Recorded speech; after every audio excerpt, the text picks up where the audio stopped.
దేవుని యొక్క వాక్యాన్ని చూసుకుందాం. యోహాను సువార్తలో నుండి మొదటి అధ్యాయము.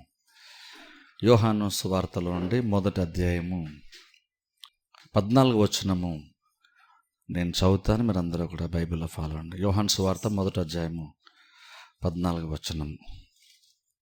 ఆ వాక్యము శరీరధారి అయి కృపాసత్య సంపూర్ణుడిగా మన మధ్య నివసించెను.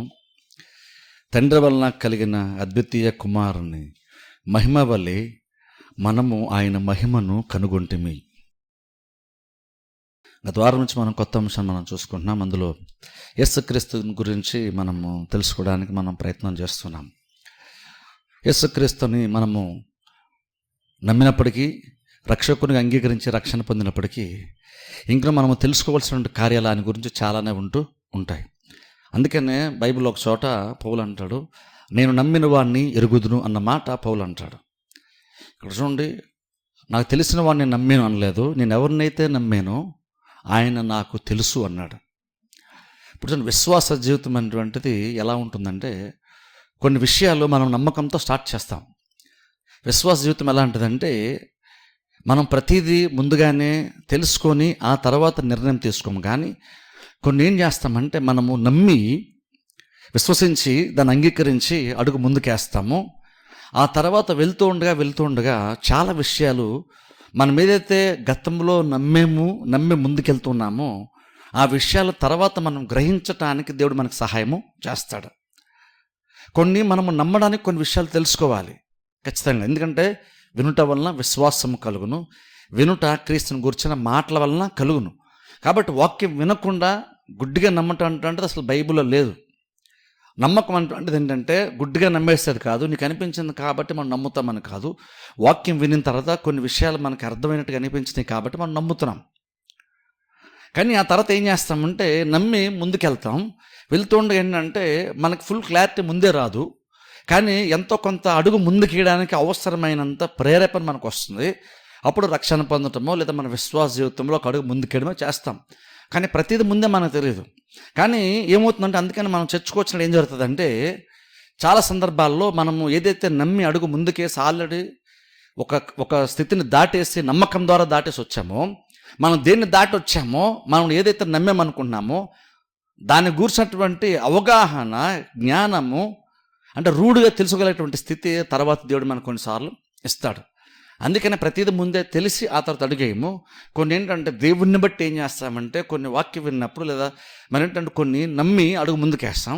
ఆ తర్వాత వెళ్ళే కొందికి చాలా విషయాల తర్వాత దేవుడు మనకి బయలుపరుస్తాడు. అప్పుడు ఆ నమ్మకం ఏదైతే మనం ఉంచామో అది ఇంకా రూఢిగా బలంగా అది స్థిరపరచబడుతుంది. అందుకని పౌలు అన్నాడు, నేను నమ్మిన వాడిని ఎరుగుదును అన్నాడు. అంటే అర్థం ఏంటంటే, నేను ఎవరినైతే నమ్మానో ఆయన నాకు తెలుసు అన్నాడు. ఇప్పుడు చూడండి, చాలా ఇంపార్టెంట్.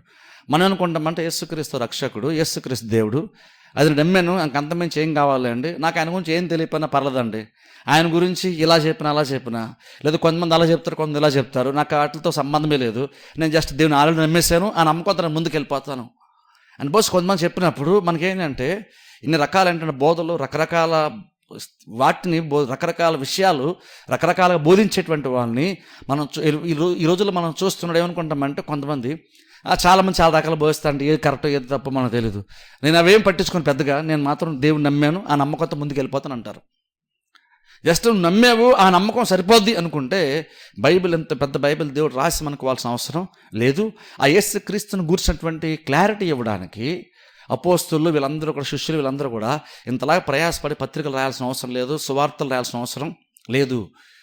మనం యేసుక్రీస్తుని ఆల్రెడీ నమ్మాము, రక్షణ పొందాము. కానీ ఇప్పుడు ఏం చేస్తామంటే, నువ్వు ఎవరిని నమ్మావో ఆయన కూర్చున్నటువంటి అవగాహన మనకి ఇప్పుడు అవసరం. ఆయన తెలుసుకున్నప్పుడు ఇంకెక్కువగా మనం అదే విశ్వాసంలో ఇంకా వేరుపారి మనం బహుశా స్థిరపడతాం. అందుకనే మనం నమ్మాము కాబట్టి సరిపోదు.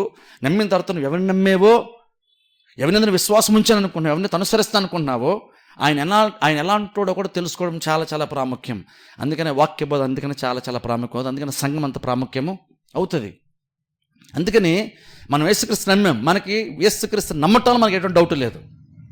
బేసిక్ యేసుక్రీస్తు మనకి ఎంత ఎక్కువ నమ్మకం అంటే, జనరల్గా విశ్వాసాలకి యేసుక్రీస్తు ఎంత ఎక్కువ నమ్మకం అంటే, యేసుక్రీస్తు గురించి మంచిగా వినడానికి మంచిగా ఉండేది ఎవరేం చెప్పినా సరే నమ్మేసేంతలాగా యేసుక్రీస్తు మనం నమ్ముతాం. అంటే ఎంతగా నమ్ముతామంటే యేసుక్రీస్తు మీద ఎంతగా మనం నమ్ముతామంటే యేసుక్రీస్తు గురించి ఎవరేం చెప్పినా సరే అది వినడానికి బహుశా బాగున్నట్టు మనకు అనిపిస్తే చాలు, వినడానికి కొంచెం ఆత్మీయంగా అనిపిస్తే చాలు, ఆటోమేటిక్గా నమ్మేస్తాం మనం. వాళ్ళు చెప్పింది కరెక్టే, దేవుడు అలాగే ఉంటాడులే అని కూడా అనేసుకుంటూ ఉంటాం మనం చాలాసార్లు. అంతగా మనం యేసుక్రీస్తు నమ్మకం ఉంచాం మనం.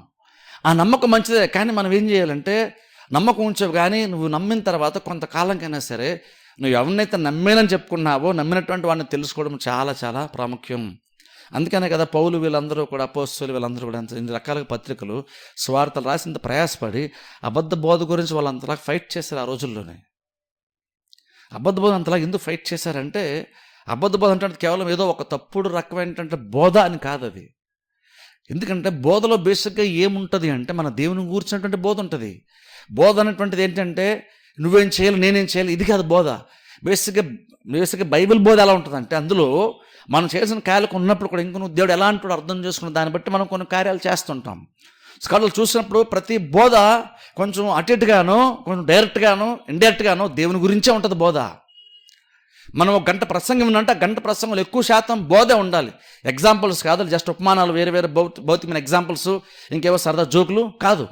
బేసిక్ బోధ అన్నామంటే బైబిల్ ఒక గంట బోధించామంటే ఆ గంట సమయం ఉంటుంది చాలా చాలా సీరియస్ ఏంటంటే ఒక విషయము. దాని ఏంటంటే చిన్న చిన్న సిల్ ఎగ్జాంపుల్స్తో ఏవో చిన్న చిన్న విషయాలు చెప్పుకొని టైంపాస్ చేయడానికి వీలైతే లేనంత ప్రాముఖ్యమైన టైము వాక్య బోధ. అప్పుడు వాక్య బోధలో దేవుని గురించిన విషయం ఉండాలి ఎక్కువ శాతం. అంటే ఎలా ఉండాలంటే నేను గంట ప్రసంగం చేసిన తర్వాత మీరు బయటకు వెళ్ళిన తర్వాత మీకు యాక్చువల్ గుర్తుండాల్సిందే నేను చేసిన జోకులు కాదు. ఒకవేళ జోకులు వేస్తే నేను జనరల్ వేయను, కానీ ఒకవేళ అలాంటివి ఏమన్నా ఎవరైనా వేసినా సరే గుర్తుపెట్టుకోండి, ఏ ప్రసంగం ఉన్నా సరే ఆ ప్రసంగం అయిన తర్వాత మనం ఇంటికి వెళ్ళిపోతున్నప్పుడు ఆ లేసిన ఆ వాక్యం బోధించే వాళ్ళు జోకులు గుర్తొచ్చిన అక్కడ మనకి అర్థం నువ్వు యాక్చువల్ వాక్యాన్ని వెళ్ళదని అర్థం. మనకు గుర్తు రావాల్సింది జోకులు అంటే లేదా జస్ట్ అంటే కొంచెం వాక్యాన్ని ఇంట్రెస్టింగ్గా ప్రజెంట్ చేయడానికి, అంటే జనాలకు బోరు కట్టుకున్న ప్రజెంట్ చేయడానికి కొన్ని వాడతారు. కానీ యాక్చువల్గా మొత్తం అంతా కూడా జోకులతోనే ఉండకూడదు, జస్ట్ స్టోరీస్ ఉండకూడదు, జస్ట్ మనిషి నాకు ఎక్స్పీరియన్స్ ఉండకూడదు, అక్కడ ఇలా జరిగింది ఇక్కడ ఇలా జరిగింది నాకు ఇలా జరిగింది అని చెప్తే అది బోధ కాదు. అవన్నీ ఎప్పుడు రావాలంటే నువ్వు బోధిస్తున్నటువంటి బోధని ఇంకా బలపరిచేదిగా ఉంటే ఎగ్జాంపుల్స్ చెప్పాలి. కానీ ప్రాబ్లం ఏంటంటే ఈ రోజుల్లో చాలా సందర్భాలు ఏంటంటే టైం పాస్ చేయడానికి ఎగ్జాంపుల్స్ చాలామంది చెప్తారు. అందుకని గంట ప్రసంగం అయిన తర్వాత మనకు దేవుని గురించి అర్థం కాకుండా ఏదో వాళ్ళు చెప్పిన జోకులు ఇంకే ఎగ్జాంపుల్స్ అర్థం ఏంటంటే బేసిక్ నువ్వు వాక్యాన్ని అయితే నువ్వు బేసిక్గా విని ఉండకపోవచ్చు. అందుకని అంటే చూడండి, వాక్యం గంట విన్నామంటే అది చాలా ప్రాముఖ్యమైన సమయం, అది చాలా వాల్యుబుల్ టైం అది వాక్య బోధ అటువంటిది. అందుకనే వాళ్ళు అసలైనటువంటి వాక్యం ఏంటి, నిజంగా యేసుక్రీస్తు ఎవరు, ఆయన నిజంగా ఏమై ఉన్నాడు, ఆయన ఏంటి కాదు ఏంటి అవునటువంటిది ఆ డిఫరెన్షియేట్ చేసి అది వేరు చేసి ఏ బోధ కరెక్ట్ ఏ బోధ తప్పు అటువంటిది క్లియర్గా విశ్వాసాలకి బోధించే ప్రయత్నం వాళ్ళ ముందు పెట్టే ప్రయత్నం ఆ రోజులు అపోస్తలులు చేశారు. అందుకనే ఈ రోజులు మనం కూడా ఏంటంటే ఈ రోజుల్లో మరీ ఎక్కువగా మనం ఎందుకు తెలుసుకుంటున్న విషయాలంటే ఈ రోజుల్లో మరీ ఎక్కువగా ఈ క్రిస్టియానిటీ మీద దాడి జరుగుతున్నప్పుడు యేసుక్రీస్తు మీద దాడి జరుగుతుంది కాబట్టి ఆయన యొక్క స్వభావం మీద దాడి జరుగుతుంది, ఆయన పుట్టుక మీద దాడి జరుగుతుంది, ఆయన శిలువ మరణం మీద దాడి జరుగుతుంది, ప్రధాని మీద రకరకాలుగా చాలామంది చాలా రకాలుగా చెప్తున్నారు. కాబట్టి మనం యేసు గురించి తెలుసుకోవడానికి ఇది చాలా చాలా ప్రాముఖ్యమైన ఒక సమయము. ఆయన గురించి మనకు ఖచ్చితంగా క్లారిటీ ఉండాలి. యేసుక్రీస్తు గురించి ఎవరిని ఏదైనా వ్యతిరేకంగా చెప్తే బహుశా మనం నమ్మనంతకు మంచిదే. కానీ ఏమంటారంటే కానీ అసలు నిజంగా నీకు యేసు గురించి నిజంగా నీకు తెలుసా, వాడు ఏదో కొంతమంది ఏవో చెప్తున్నారు, అది సరే అది నమ్మం మనం, ఓకే, కానీ అసలు నిజంగా నీకు యేసు బాగా తెలుసా, అది తెలుసుకోవడం చాలా చాలా ఇంపార్టెంట్. అందుకని మనము యేసుక్రీస్తుని తెలిసిన ప్రయత్నం మనం చేస్తున్నాం. ఈరోజు స్పెసిఫిక్ యేసుక్రీస్తు గురించి ఒక విషయం గత వారు యాక్చువల్గా యేసుక్రీస్తు ఎందుకు తెలుసుకోవడం మనకి ఇంపార్టెంట్ చెప్పాను చూసారా. యేసుక్రీస్తు తెలుసుకోవడం ఎందుకు ఇంపార్టెంట్ అంటే యేసుక్రీస్తే మన సంఘమునకు లేదా విశ్వాస జీవితంనకు క్రైస్తవ భక్తి జీవితంనకు యేసుక్రీస్తే మనకు మూలాధారము. యేసుక్రీస్తు బోధ కూడా కాదు. దానికి ఎందుకని అలా చెప్తున్నాం మనం, యేసుక్రీస్తు బోధ కంటే ఆయన ఎందుకు ముఖ్యం అంటున్నామంటే నువ్వు 4 పాయింట్లు బోధ వినేస్తావు, ఎలా జీవించాలి, అందరితో ఎలా మంచి ఉండాలి, ఎలా ప్రేమించాలి, అందరినీ మంచి ఎలా ఉండాలి అది వినేస్తాం. కానీ బోధ అంటే బేసిక్ అదే కాదు, అంతకన్నా లోతైనటువంటిది. ఎందుకంటే యేసుక్రీస్తు లేకుండా మనకు విశ్వాస జీవితమే లేదు, రక్షణ లేదు. నువ్వు ప్రార్థన చేసినప్పుడు నీకు దేవునికి మధ్యవర్తిత్వం చేసేటువంటి ఆయన ఇంకను మనకు ఉంటే తప్ప మళ్ళీ జస్ట్ నువ్వు బోధనేస్తావు కాబట్టి నువ్వు ప్రార్థన గురించి 4 పాయింట్లు నీకు అర్థమైపోయినాయి కాబట్టి ఇప్పుడు బోధన బట్టి నువ్వు ధైర్యం తెచ్చుకొని వెళ్ళిపోతావని కాదు. నువ్వు ఎంత బోధ వినిన తర్వాత బోధన బట్టి నువ్వు ధైర్యం తెచ్చుకోని ఇంకను అపోస్తలు లాంటి వాళ్ళు చెప్పిన తర్వాత కూడా ఇంకను అంత ధైర్యంతో నువ్వు వాక్యం వినేసి బాగా తెలుసుకొని వాక్యంలో ఊరిపోయి పండిపోయిన తర్వాత కూడా ఇంకొను నువ్వు ప్రార్థన చేసేటప్పుడు నువ్వు దేవుని దగ్గరికి వెళ్ళాలంటే ఇంకొను యేసుక్రీస్తు యొక్క సపోర్ట్ లేకుండా దేవుని దగ్గర మనం వెళ్ళలేము. అదేం చెప్తుందంటే అందుకని యేసుక్రీస్తు లేకుండా విశ్వాస జీవితము లేదు. యేసుక్రీస్తుని బట్టి బోధ మనకి ఇంపార్టెంట్ అవుతుంది, కానీ బోధ ఇంపార్టెంట్ కాదు. అందుకనే ఆయన గురించి తెలుసుకోవడం అంత ఇంపార్టెంట్ అంటున్నాం. అందుకే చూడండి, ఈరోజు యేసుక్రీస్తు గురించి చూడండి, ఇక్కడ యేసుక్రీస్తు శరీరధారిగా భూమి మీదకి వచ్చారు చూసారా. ఆ శరీరం ధరించుకుని రావడం గురించి క్లుప్తం జస్ట్ కొన్ని విషయాలు, చాలా విషయాలు మనకు తెలుసు, కానీ క్లుప్తం కొన్ని విషయాలు నేను అంటే యేసుక్రీస్తు శరీరం ధరించుకొని వచ్చారంటే అందులో అంటే మీనింగ్ బేసిక్ ఏంటి, ఆయన శరీరం ధరించుకొని వచ్చారంటే ఇప్పుడు దాని అర్థం ఏంటంటే మనం తెలుసుకోవడం చాలా ఇంపార్టెంట్. ఎందుకంటే ఈ రోజులు చాలా మంది కూడా కన్ఫ్యూజన్ ఏంటి తెలుసా, యేసుక్రీస్తు భూమి మీదకి వచ్చారంటే చాలామంది మంచి క్రిస్టియన్స్ నమ్ముతారు, మంచిదే, కానీ ఇంతకు నిజంగా ఆయన దేవుడా లేదంటే మనిషా, ఇందులో చాలామంది క్లారిటీ ఉండదు. ఆయన ఒరిజినల్గా దేవుడు అనే విషయం తెలుసు, భూమి మీద మనిషిగా వచ్చాడని తెలుసు, కానీ యాక్చువల్లీ భూమి మీద మనిషిగా సంచరిస్తున్నప్పుడు ఆయన నిజంగా దేవుడా లేదంటే ఆయన మనిషా, లేదా 50% దేవుడు 50% మనిషా, ఈ డౌట్ చాలామందికి యాక్చువల్గా ఉంటుంది. అందుకే నేను తరచు చెప్తాను చూసారా, జస్ట్ ఆ స్టేట్మెంట్ గుర్తుపెట్టుకోండి, అప్పుడు వాక్యాలు ఉంటే మనకు అర్థమవుతుంది. యేసుక్రీస్తు 100% దైవిక స్వభావం గలవాడు, అదే సమయంలో 100% మానవ స్వభావం గలవాడు, 100%. అది ఇప్పుడు అది ఎక్కడుందండి వచ్చిన అంటే బైబిల్ ఎక్కడ వచనం లేదు, కానీ కొన్ని వచనం మనం పరిశీలన చేసినప్పుడు ఏమర్థమవుతుందంటే ఆయన దైవిక స్వభావంలో ఏమాత్రం తక్కువ లేదు, అలాగే మానవ స్వభావంలో కూడా ఏమాత్రం తక్కువ లేడు. రెండు ఈక్వల్గా ఉన్నాయి, రెండు 100% ఉన్నాయి. రెండు ఈక్వల్ అన్నానంటే 50% ఆయన మనిషిగా ఉన్నాడండి, 50% దేవుడిగా ఉన్నాడని నేను చెప్పట్లేదు. రెండు ఈక్వల్ అర్థం ఏంటంటే ఎంతగైతే ఆయన మానవ స్వభావం ఉందని మనం చెప్పుకుంటున్నామో ఇంకనూ దైవిక స్వభావం కూడా ఇంకనూ ఉంది, అది 100%. అలా ఎంతైతే దైవిక స్వభావం ఆయనకు ఉంది, ఆయన ఇంక నువ్వు భూమి మీద సంచరిస్తున్న ఆయన దేవుడు అంటున్నామో, ఆయన ఇంక నువ్వు దేవుడు అనేది ఎంత వాస్తవమో ఇంక నువ్వు భూమి మీద సంచరిస్తున్నాడు కాబట్టి ఆయన మనిషి అనేది కూడా అంతే వాస్తవం. ఆ క్లారిటీ ప్రతి మనకు ఉండాలి. ఇప్పుడు వాక్యాలకు స్లోగా మనం పరిచయం చేస్తే విషయాలు మనకు అర్థమవుతాయి. కానీ ఇక్కడ చూడండి, ఇక్కడ యోహాను మాట్లాడుతూ దాని గురించి చెప్పే ప్రయత్నం చేస్తూ ఆయన చూడండి 14 వచనము, ఆ వాక్యము అంటున్నాడు. అంటే ఏ వాక్యం అంటే మొదటి వచనం చూస్తే చూడండి, ఆది యందు వాక్యం ఉండెను, మొదటి వచనం, అదే అధ్యాయం మొదటి వచనం, ఆది యందు వాక్యం ఉండెను, వాక్యము దేవుని యొద్ద ఉండెను, వాక్యమే దేవుడై ఉండెను. ఇక్కడ చూడండి, ఇక్కడ యోహాను యేసుక్రీస్తుని పరిచయం చేస్తున్నాడు. నిజంగా చూడండి, ఆయన పరిచయం చేసే విధానం చూడండి. ఇప్పుడు చూడండి, బైబిల్ వాళ్ళు రాసినప్పుడు నేను ప్రసంగం స్టార్ట్ చేసినప్పుడు క్యాజువల్గా ఏం స్టార్ట్ చేయాలి నేను పెద్దగా ఆలోచించను, నాకు అప్పుడు ఏదనిపిస్తే చెప్తాను. కానీ బైబిల్ వాళ్ళు రాసిన మాత్రం వాళ్ళు స్పెసిఫిక్గా వాళ్ళకంటూ ఒక ఆలోచనతో రాశారు, వాళ్ళంటూ కొన్ని మైండ్ పెట్టుకొని రాశారు. దాంతోపాటుగా పరిశుద్ధాత్మ దేవుని యొక్క ప్రేరేపణ కూడా 100% వాళ్ళకు ఉంది కాబట్టి వాళ్ళు 100% కరెక్ట్గా వాళ్ళు ప్రతిదీ కూడా అటు ఇటు కాకుండా రాయగలిగారు. అందుకని వాళ్ళు స్టార్టింగ్ వచ్చిన నుంచి చివరి వచ్చిన వరకు కూడా ప్రతి మాట చాలా ఇంపార్టెంట్ అవుతుంది మనకి. ఎందుకంటే యోహానే రాద్దాం అనుకున్నాడు, యోహానే కొన్ని ఆలోచన వచ్చి యోహానే రాస్తున్నాడు. కానీ యోహాన్ యొక్క మనస్సుని దేవుడు కూడా వాడుకొని, పరిశుద్ధాత్ముడు వాడుకొని యోహాన్ని ప్రేరేపించి చాలా విషయాలు దేవుడు రాయించాడు. అందుకే రాసింది మనిషి అయినా సరే 100% ఇందులో దైవావేశం వలన కలిగినటువంటి లేఖనం ఇది. ఇప్పుడు అందుకని చూడండి, ఇక్కడ మాట కూడా చూడండి, యోహాన్ అసలు యేసుక్రీస్తుని పరిచయం చేస్తున్నాడు. ఇక్కడ మొదటి అధ్యాయంలో పరిచయం చేస్తున్నాడు. యేసుక్రీస్తు యొక్క వంశావళి గురించి భౌతికంగా ఆయన మాట్లాడలేదు. మత్తయి అయితే భౌతికంగా యేసుక్రీస్తు యొక్క వంశావళి గురించి మాట్లాడతాడు, ఆ గోత్రాల గురించి, ఎవరి నుంచి ఎవరు వచ్చారు ఇవన్నీ మాట్లాడతాడు. కానీ యోహాన్ అయితే అంతకన్నా వెనక్కి వెళ్ళిపోతాడు. యోహాన్ అంతకన్నా వెనక్కి వెళ్ళి యేసు గురించి ఏమన్నాడంటే, ఆది యందు వాక్యం ఉండెను, వాక్యము దేవుని దగ్గర ఉండెను, వాక్యమే దేవుడై ఉండెను. సరే, ఆది యందు వాక్యం ఉంది. ఆది అంటే సృష్టి కంటే ముందు, ఆది అంటే సృష్టి కంటే ముందు వాక్యం ఉంది.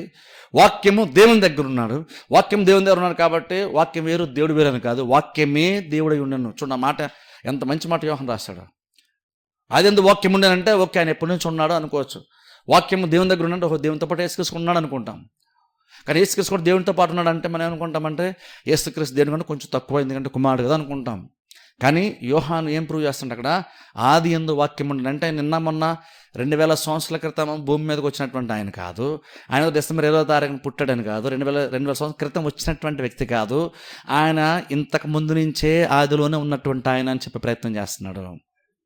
అది మనం గుర్తుపెట్టుకోవాలి. మన యేసుక్రీస్తు గురించి మనము శరీరాన్ని ధరించుకొని వచ్చాడని మనం చెప్తున్నప్పుడు మన ఆలోచన ఏమై ఉండాలంటే ఆయన ఏదో ఒక భూమి మీద భౌతికంగా ఒక ప్లేస్లో జన్మించాడు, ఒక పట్టణంలో ఒక గ్రామంలో జన్మించాడని కాదు మనం గుర్తుపెట్టుకోవాల్సింది. అది భౌతికమైనటువంటి ఐడెంటిటీ, అది గుర్తింపు అది. కానీ ఒరిజినల్గా యేసుక్రీస్తు ఎవరు అంటాడు నువ్వు తెలుసుకోవాలనుకున్నాడు మాత్రం ఏం గుర్తుపెట్టుకోవాలంటే ఆయన భూమి మీదకి 2000 సంవత్సరాల క్రితమే వచ్చాడు. కానీ అంతకు ముందు నుంచి, ఆది నుంచే, మానవుణ్ణి చేయక ముందు నుంచే ఆయన వాక్య రూపంలో ఉన్నాడు, దేవుని దగ్గర ఉన్నాడు, ఆయనే దేవుడై కూడా ఉన్నాడు అని మాట్లాడుతప్పుడు 14వ వచనంకి వచ్చేసరికి ఆ వాక్యము అంటే ఏ వాక్యం అంటే ఆదిలో ఉన్నటువంటి వాక్యము, దేవుని దగ్గర ఉన్నటువంటి వాక్యము, శరీరాన్ని ధరించుకొని వచ్చినటువంటి వాక్యము, ఈ భూమి మీదకి శరీరం ధరించుకొని దేవుడు ఉన్నటువంటి వాక్యము శరీరాన్ని ధరించుకొని ఈ భూమి మీదకి వచ్చి మన మధ్యన సంచారము చేసి ఇక్కడ రెండు విషయాలు చెప్తున్నాను. అక్కడ శరీరధారి అయి కృపాసత్య సంపూర్ణ మన మధ్యన నివసించాను. తండ్రి వలన కలిగిన అద్వితీయ కుమారుని మహిమ వలె మనము ఆయన మహిమను కనుగొంటాం. ఇక్కడ చూడండి రెండు విషయాలు చెప్తున్నాడు. ఇక్కడ శరీరం ధరించుకొని వచ్చాడు అంటున్నాడు. అదేం చెప్తున్నా అంటే యేసుక్రీస్తు మనిషి కాబట్టి శరీరం ధరించుకొని వచ్చాడని చెప్తున్నాడు. అంటే శరీరం ధరించుకొని వచ్చాడు కాబట్టి మనిషిగా వచ్చాడని చెప్తున్నాడు. అదే సమయం మళ్ళీ వెంటనే అక్కడ వద్ద వచ్చిన ఆయన అద్వితీయ కుమారుడు మహిమ వలె మనం ఆయన చూసామంటున్నాడు. ఒకరోజు ఆయన మహిమను మనం చూసామంటున్నాడు యోహాను. ఒకటి గమనించి అక్కడ రెండు విషయాలు చెప్తున్నాడు, టూ ఎక్స్ట్రీమ్స్. ఒకటేమో ఆయన మనిషిగా వచ్చాడు అంటున్నాడు. మనిషిగా వచ్చాడు కదా, అయితే ఆయన దేవుడు కాదా అంటే ఆయన మహిమను మనం కనుగొంటామే అంటున్నాడు. మహిమను కనుగొనమనేది ఏం చెప్తుందంటే ఆయన దైవిక స్వభావం కూడా ఆ శరీరం ద్వారా బయలుపరచబడింది. వీళ్ళు దేవుని యొక్క మహిమను కూడా వాళ్ళు యాక్చువల్గా చూశారు. అంటే మహిమను చూశారంటే రకంగా చెప్పాలంటే యేసుక్రీస్తు యొక్క దైవత్వాన్ని కూడా వాళ్ళు చూశారు. వాళ్ళ టైంలో యేసుక్రీస్తు యొక్క మానవునిగా ఆయన శరీరం ధరించుకొని రావడము చూశారు. అదే మొమెంట్లో ఆయన యొక్క దైవిక స్వభావాన్ని కూడా వాళ్ళు కొన్ని సందర్భాల్లో వాళ్ళు చూశారు. అందుకని అన్నం చూసారా, యేసుక్రీస్తు భూమి సంచరించినప్పుడు ఆయన 100% మనిషిగా వచ్చాడు. అలాగే 100% దేవునిగా కూడా భూమి మీదకి ఆయన వచ్చాడు. ఇప్పుడు చూడండి, ఇది ఎంత ఇంపార్టెంట్ ఒకసారి మనం ఆలోచించాలి. అది ఇప్పుడు చూడండి, దీన్ని ఎందుకు తెలుసుకోవాలని శరీరం ధరించుకొని వచ్చాడండి. ఇది సరిపోతుంది, దీనికోసం పెద్దగా ప్రసంగం అవసరం అంటే చాలా ఇంపార్టెంట్. ఎందుకు ఇంపార్టెంట్ చెప్తున్నామంటే అసలు నిజం ఎలాంటి ఆయన ఎలాంటి రూపం ధరించుకొని వచ్చాడని ఇంపార్టెంట్. ఇప్పుడు చూడండి, ఈ భూమి మీద చాలా చాలా చాలా గొప్ప గొప్ప కార్యాలు, చాలా చాలా ఆశ్చర్యమైన కార్యాలు చాలా జరిగినాయి జనరల్గా జరిగినాయి. అలాగే దేవుడు కూడా ఈ భూమి మీద ఉన్నటువంటి మనుషులకి ఈ సృష్టిలో చాలా మార్పుల ద్వారా దేవుడు చాలా గొప్ప గొప్ప అద్భుతాలు చేశాడు. ఆశ్చర్యమైన కార్యాలు దేవుడు సైతం భూమి మీద చేశాడు. కానీ మీకు తెలుసా, ఈ భూమి మీద జరిగినటువంటి అతి పెద్ద అద్భుతం ఏంటి తెలుసా? అద్భుతం ఏంటంటే దేవుడు భూమిని టచ్ చేస్తూ ఈ భూమి మీదకి వచ్చి భూమి మీద సంచరించే చూసారా, అది పెద్ద అద్భుతం. మనం చూడండి, మనుషులు మనం ఏమనుకుంటామంటే మనిషి నిజంగా భూమి మీదకి వెళ్తాడండి, నిజంగా చంద్రమండలం మీద అడుగుపెట్టాడు, అది చాలా గొప్ప అద్భుతం అనుకుంటున్నాం. దాని ప్రపంచం అంతా చాలా గొప్పగా చెప్పుకుంటుంది. ఇప్పుడు యాక్చువల్గా మనిషి మార్స్ మీదకి వెళ్ళిపోతాం అనుకున్నాడు, చంద్రుల మీద నివసించాలనే ప్రయత్నం కూడా చేస్తున్నాం. అదంతా చాలా పెద్ద అద్భుతం అనుకుంటున్నాం. మనం ఇన్ని రకాలుగా సైంటిఫిక్ ఇంత డెవలప్మెంట్ అయిపోయాం, మనం టెక్నాలజీ ఎంత డెవలప్మెంట్ అయిపోయాము అని వీటిని బట్టి ఎంతగానో చాలామంది ఏంటంటే ఆ టెక్నాలజీ డెవలప్ అవుతున్నప్పుడల్లా, అడ్వాన్స్మెంట్ అవుతున్నప్పుడల్లా ప్రతి మనిషి కూడా దాన్ని తెలుసుకునే ప్రయత్నం చేస్తున్నాడు. టెక్నాలజీ ఏం డెవలప్ అయిపోయినా సరే ప్రతిదీ కూడా తెలుసుకోవాలని, దాన్ని తెలిసినప్పుడు చాలామంది చాలా హ్యాపీ ఫీల్ అయిపోతారు. మనం ఎంత డెవలప్ అయిపోయి ఎంత సాధించాము అనుకుంటున్నాం మనం. కానీ మీకు తెలుసా, ఇవన్నీ ఎంత సాధించినా సరే, ఎన్ని గొప్ప అద్భుతాలు లాంటి కార్యాలు పెద్ద పెద్ద మనిషి ఏమి సాధించినా సరే, అంటే ఒక రకంగా చెప్పాలి, మనిషి రేపెళ్ళిన మార్సుకు ఒకవేళ అడుగుపెట్టినా సరే ఇంకను అదేది కూడా దేవుడు భూమి మీద అడుగుపెట్టినంత సమానం కానీ కాదు. నువ్వు దేవుడు సృష్టించిన సృష్టి మీద నువ్వు అడుగుపెట్టడానికిను, పరలోకములో మహిమలో నివసించేటువంటి దేవుడు ఈ భూమి మీద రావడం అనేటువంటిది పెద్ద అద్భుతం. ఇప్పుడు యాక్చువల్గా ఏం చేయాలంటే అదంత పెద్ద కార్యము దేవుడు జరిగించినప్పుడు క్రిస్టియన్గా అది తెలుసుకోవడమే మనకి రెస్పాన్సిబిలిటీ అవ్వాలి. అది మనల్ని యాక్చువల్గా ఇంప్రెస్ చేయాలి. మనం కూడా చాలా సందర్భాలు యేసుక్రీస్తు భూమి మీదకి వచ్చాడు అంటున్నాం, కానీ నిజంగా ఆయన దేవుడు అయ్యి ఉండి నువ్వు నేను సంచరించేటువంటి ఈ మట్టి మీద, ఈ నేల మీద, ఈ భూమి మీదకి ఆయన వచ్చాడంటే అసలు ఎంత పెద్ద అద్భుతం ఆలోచించండి. ఏదో ఒక మూమెంట్కి చూడండి, ఎవరో దేవుడు కొంతమంది మనుషులు దర్శిస్తేనే చాలా గొప్ప అద్భుతంగా మనం చెప్పుకుంటాం.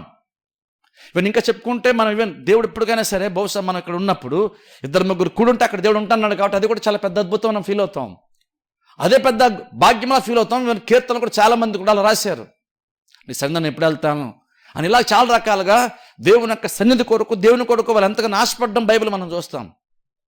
ఒక మొమెంట్లో నువ్వు ఉన్నప్పుడు, నువ్వు దేవునితో టైం గడిపేటప్పుడు దేవుడు అలా వచ్చి నీతో 1 గంట 2 గంటల సహవాసం చేసి వెళ్ళిపోతేనే అది పెద్ద అద్భుతం. అయితే ఒకసారి ఆలోచించండి, దేవుడు నిజంగానే దేవుడు ఆయన ఏమై ఉన్నాడో ఎగ్జాక్ట్ అలాగనైనా మనిషిలాగా నాలాగా మార్పు చెందడం మాత్రమే కాదు, కానీ శరీరం ధరించుకోవడం మాత్రమే కాదు, అని భూమి మీద అడుగు పెట్టేశాడు.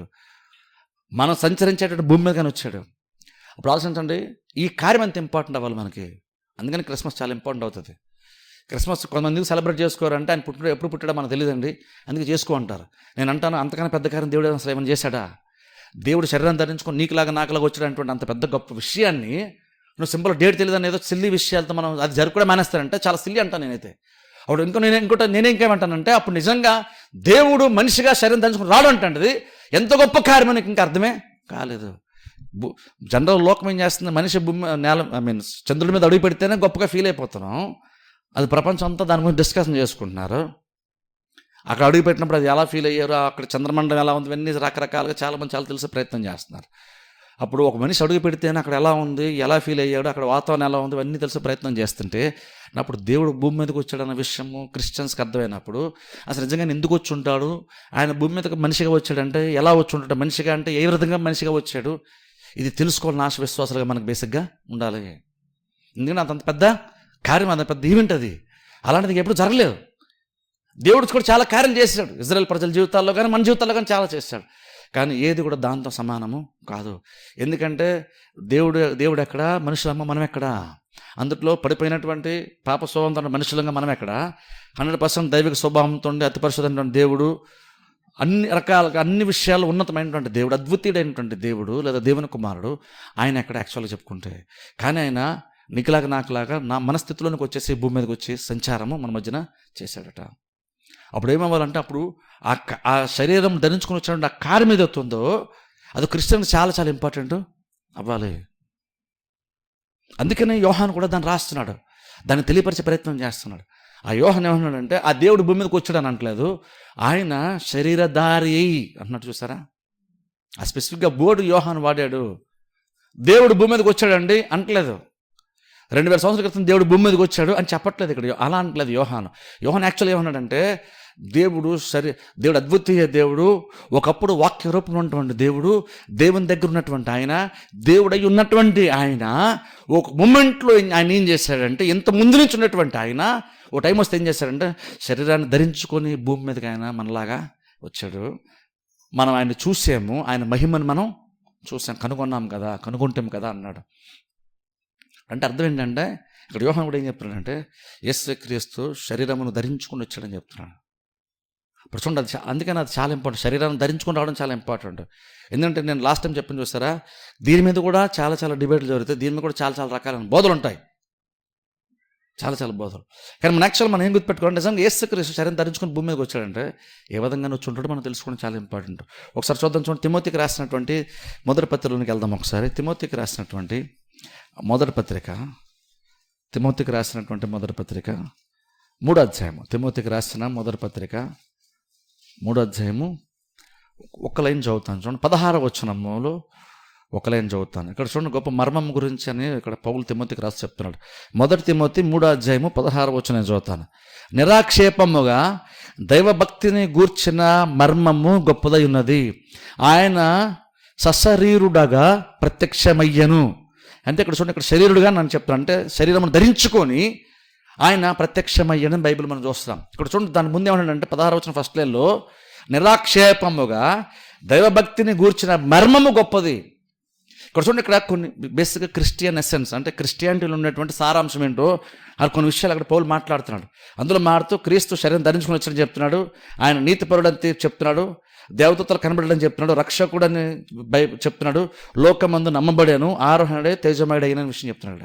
అండ్ బేసిక్ ఏంటంటే క్రైస్తవ విశ్వాసంలో ప్రాముఖ్యమైనటువంటి కార్యాలు ఏవైతే పొందుపరుచున్నాయో వాటి గురించి ఇక్కడ మెన్షన్ చేస్తూ ఒక గొప్ప మర్మం అంటున్నాడు ఇక్కడ. అది కూడా నిరాక్షేపముగా అంటే అర్థం ఏంటో రకం చెప్పాలంటే ఎవ్వరం కూడా అది కాదు అని, ఇదంత గొప్ప మర్మమేమీ కాదు అని ఆర్గ్యుమెంట్ చేయలేనటువంటి ఒక వాస్తవం ఏంటంటే యేసుక్రీస్తు శరీరం ధరించుకొని ఈ భూమి మీదకి వచ్చాడు, ఇంతకంటే గొప్ప మర్మం ఇంకోటి ఉంటుంది అన్నది అసలు డిబేట్ లేనే లేదంటున్నాడు. అంటే ఇంతకన్నా గొప్పది ఇంకోటి ఉంది అని ఎవరు కూడా చెప్పలేరు, ఎవరు కూడా ఈ సత్యానికి అడ్డుపడలేరు. ఇంతకన్నా గొప్పది ఇంకోటి ఉందండి, ఇంతకన్నా మర్మం ఇంకోటి ఉంది అని ఎవరు కూడా వాదించలేనంత గొప్ప మర్మం ఏంటంటే యేసుక్రీస్తు శరీరాన్ని ధరించుకొని ఈ భూమి మీదకి రావడం. అంటే బేసిక్ అర్థం ఏంటంటే ఇది నిజంగా అంతలాగా పౌలు ప్రజెంట్ చేస్తున్నాడంటే ఇక్కడ.